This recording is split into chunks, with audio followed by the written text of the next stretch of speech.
A few moments later. Saya Bagas Prayoga akan merefleksi tugas pertemuan pertama yang dibahas oleh Ibu Sumarti dengan pembelajaran metode penelitian kualitatif dan kuantitatif.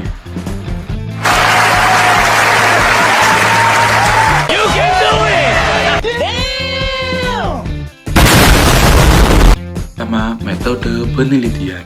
Metode penelitian adalah cara ilmiah yang digunakan untuk mendapatkan data atau informasi dengan tujuan tertentu. Artinya, penelitian tidak dilakukan sembarangan. Ada langkah-langkah yang sistematis. Contoh, misal, mahasiswa ingin mengetahui nilai siswa yang menurun. Artinya, mahasiswa harus melakukan survei, wawancara, dan analisis data untuk mengetahui nilai siswa yang menurun. Selanjutnya, penelitian dibagi menjadi 4 kategori. Yang pertama, berdasarkan penggunaannya. Yang kedua, berdasarkan metodenya. Yang ketiga, berdasarkan sifat permasalahannya. Yang keempat, berdasarkan bidang ilmu. Penelitian berdasarkan penggunaannya dibagi menjadi 2. Yang pertama, penelitian dasar. Yang kedua, penelitian terapan.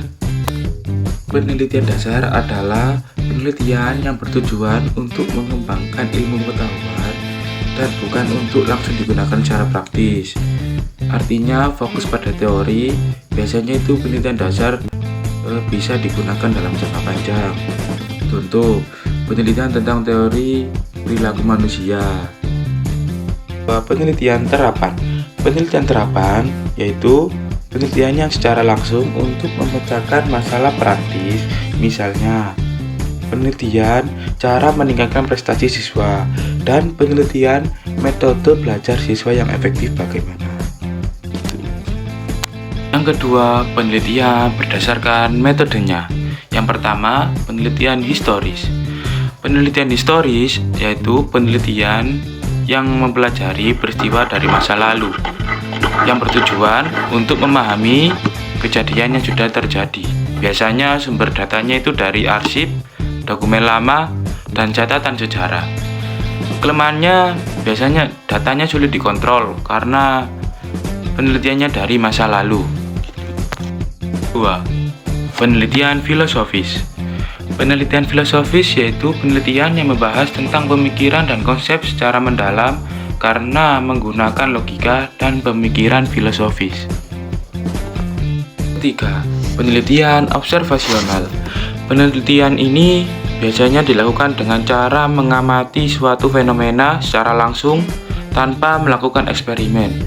Misal seperti mengamati perilaku siswa di kelas. Yang keempat, penelitian eksperimental.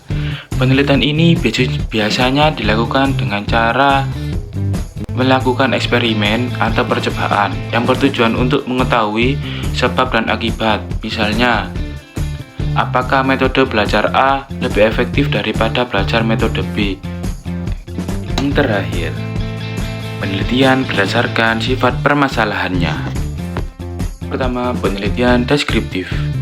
Penelitian ini biasanya menggambarkan kondisi atau fenomena seadanya.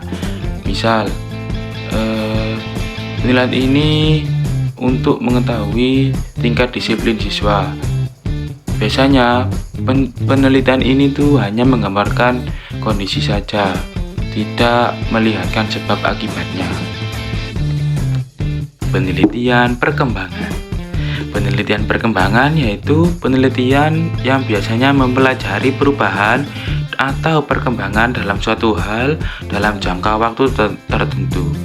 Biasanya itu butuh waktu yang cukup lama. Penelitian kasus atau lapangan. Penelitian ini biasanya meneliti satu kasus secara mendalam. Misal, meneliti satu sekolah, meneliti satu keluarga, meneliti satu komunitas, dan lain-lain. 4. Penelitian korelasional. Biasanya penelitian ini yang bertujuan untuk melihat hubungan antara dua variabel atau lebih. Misal, hubungan antara status ekonomi orang tua dan prestasi belajar anak. Selanjutnya, penelitian kausal komparatif. Penelitian ini bertujuan untuk mencari kemungkinan hubungan antara sebab dan akibat yang biasanya dilakukan setelah kejadian terjadi.